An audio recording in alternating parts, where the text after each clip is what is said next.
রাধে রাধে বন্ধুরা, কেমন আছো সবাই? আশা করি সবাই ভালো আছো। আমিও ভালো আছি। আমি বর্ধমান জেলা থেকে মনিকা তোমাদের সামনে নিয়ে চলে এলাম নিত্যদিনের নতুন একটা ব্লগ।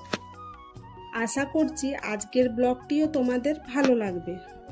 যদি আমার এই ব্লগটি ভালো লেগে থাকে, চ্যানেলটি সাবস্ক্রাইব করে একটি লাইক দিয়ে আমার পাশে থেকো। বড়দেরকে প্রণাম আর ছোটদেরকে অনেক অনেক ভালোবাসা জানিয়ে আজকের এই ব্লগটি আমি শুরু করছি। এখন বাজে সকাল 5টা। আজকের ব্লগটা সকাল 5টা থেকেই শুরু করলাম। কালকের ব্লগে তোমাদেরকে তো বলেছিলাম শাশুড়ি মায়ের শরীরটা খারাপ, ওই জন্য হঠাৎ করেই আমাকে শ্বশুর বাড়ি যেতে হবে। যেতে যখন হবে কি, তাই আমি সকাল সকাল উঠে নিজে রেডি হয়ে নিয়েছি। তারপর দেখো মোনাকে ঘুম থেকে তুলছি, কিন্তু মোনা কিছুতেই ঘুম থেকে উঠতে চাইছে না। আসলে মোনার এত সকাল সকাল ঘুম থেকে ওঠার তো অভ্যেস নেই। বিছানাতেই ওকে উঠিয়ে চোখে মুখে জল দিয়ে ফ্রেশ করে জামাটা পরিয়ে দিচ্ছি। তো মোনা খাট থেকে নামতে চাইছিল না, তারপর ওকে জোর করে খাট থেকে ঘর যাব বলে নামানো হলো। আমি আর মোনা রেডি হয়ে বেরিয়ে পড়েছি, কিন্তু জানো তো বাপের ঘর ছেড়ে যেতে যেন একটু বেশিই কষ্ট হয় বলো। আমাদের বাড়ি থেকে টোটো ধরে এখন আমি বাস স্ট্যান্ডকে চলে যাচ্ছি। আমাদের বাস স্ট্যান্ড থেকে বাড়ি একটু দূর, বলতে পারো টোটোয় করে গেলে 15 মিনিট লেগে যাবে। বাস স্ট্যান্ডে চলে এসেছি, কিন্তু এখনো দেখো বাস আসেনি, ওই জন্য টোটোতেই কিছুক্ষণ বসে রয়েছি।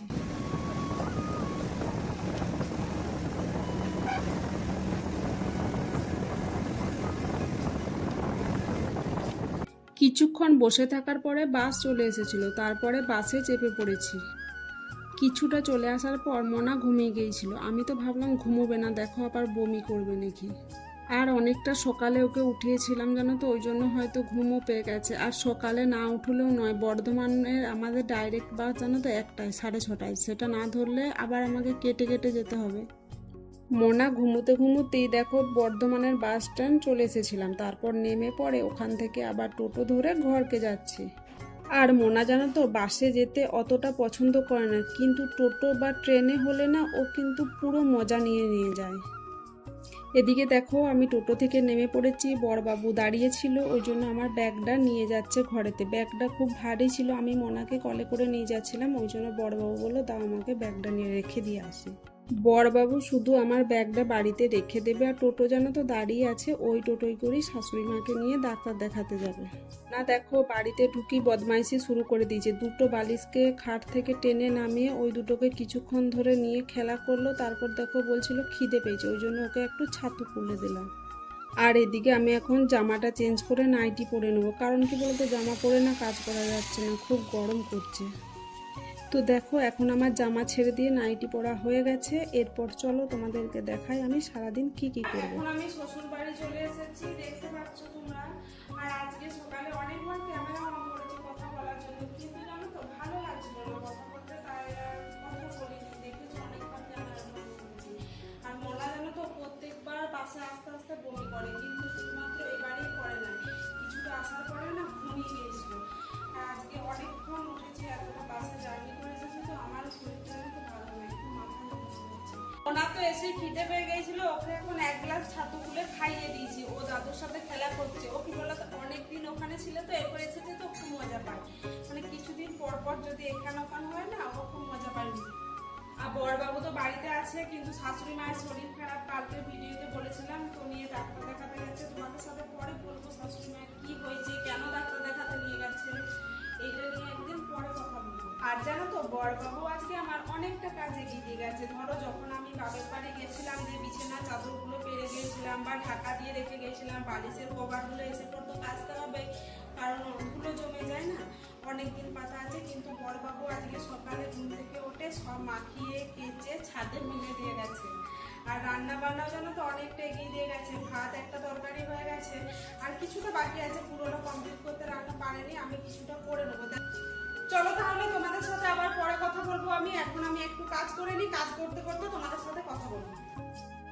এই দেখো এইদিকে মোনা দাদু ঠাকুমার ঘরে খেলা করছে। কি করেছে দেখো খেলাপাতিগুলো, দেখো কি করছে। ও কিন্তু আমাদের রুমে এসে পড়ে যায়নি জানো তো, এসে পড়ে দাদুদের রুমে ঢুকেছে খেলা করছে। যত খেলাপাতি ছিল সব বিছানার মধ্যে ঢেলেছে, আর এই দেখো একটা একটা করে সব ছড়িয়ে ছড়িয়ে নিচেতে ফেলছে।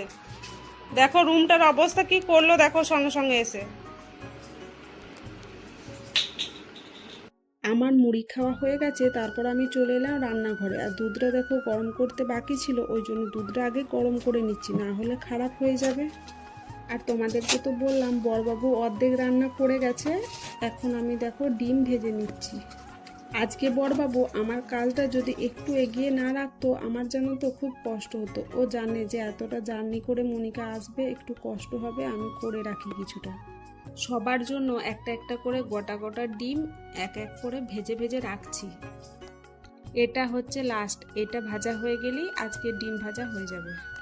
আর জানো তো ডালটা সেদ্ধ করা ছিল, কিন্তু ছকা ছিল না, ওটাই আমি কড়াই করে আর একবার সেদ্ধ ডালটা ছকে নিচ্ছি। ডালটা চাপিয়ে দিয়েছি। আর মোনার খাবারটা না এখনও করা হয়নি, প্রেসার কুকারটা ভালো করে ধুয়ে নিচ্ছি, তারপরে যে সবজিগুলো কেটে ধুয়ে রেখেছিলাম ওগুলো দিলাম, আর চাল ডাল দিয়ে আজকেও খিচুড়ি করে দেবো। আজকে আর কিছু করতে ভালো লাগছে না জানো তো, ওই জন্য ভাবলাম মোনার জন্য খিচুড়িটাই করে দিই, তাড়াতাড়িও হয়ে যাবে। এদিকে দেখো ডালও ফুটে গেছে। আর আজকে দুপুরের মেনু ছিল ডাল, আলু ভাতে আর ডিম ভাজা। তারপর আমি একটা আপেল নিয়ে কাটছিলাম, মোনা জানো তো বলছে আপেল খাবো, ওই জন্য ভাবলাম ছালটা ছুলে পড়ে ওকে কেটে দিই, কিন্তু জানো তো কেটে দিয়েছিলাম ও খায় নাই কো। কেটে হাতে দিলাম, কিছুক্ষণ নাড়াচাড়া করলো, তারপর আবার আমাকে এসে দিয়ে দিল, বললো আমি খাবো না আজকে, আর তুমি মা খেয়ে নাও। এখনই বললো খাবো, আর যখনই কেটে দিচ্ছি তখন বলছে আর খাবো না, কি জ্বালা বলো তো। এদিকে আমার রান্না বান্না হয়ে গেছে, বেসিনে বাসনগুলো পড়েছিল ওইগুলো এক এক করে মেজে নিচ্ছি।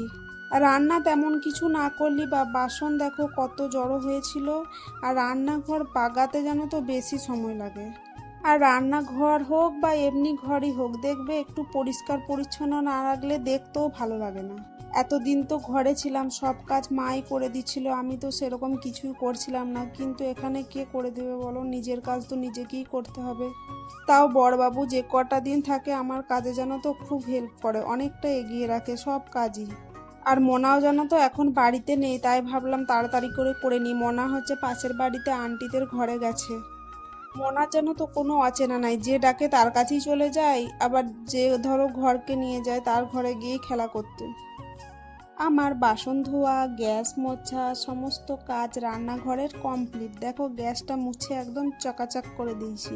রান্নাঘরের কাজ কমপ্লিট করার পর মনে হয় যেন তো দিনের সব থেকে বড় কাজটা কমপ্লিট করা হলো।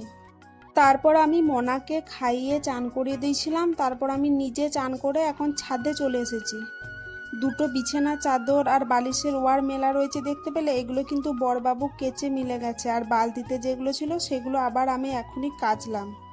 প্রথমে ভেবেছিলাম জানো তো আজকে আমি আর কাচবো না, তারপর ভাবলাম কিছুদিন ধরে তো রোদ দিচ্ছে না, আজকে রোদটা যখন দিয়েছে কেচে মিলেই দিই, যতটা হোক শুকিয়ে যাবে।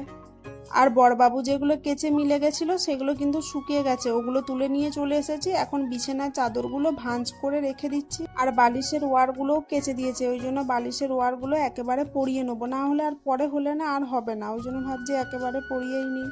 আর ঘরে তো দেখছিলে রোদ দেয়ই নাই, কালকে যেগুলো কেচেছিলাম জানো তো সেগুলো শুকোয় নাই, ওগুলো ভিজেছিল, ওগুলো পলিথিনে করে নিয়ে এসেছিলাম, এসে পরে ওগুলো মিলে দিয়েছিলাম মোনার জামাগুলো, সেইগুলো শুকিয়ে গিয়েছিল। মোনার জামা প্যান্টগুলোও নিয়ে চলে এলাম, দিয়ে পরে ওগুলো ভাঁজ করে একেবারে রেখে দিচ্ছি।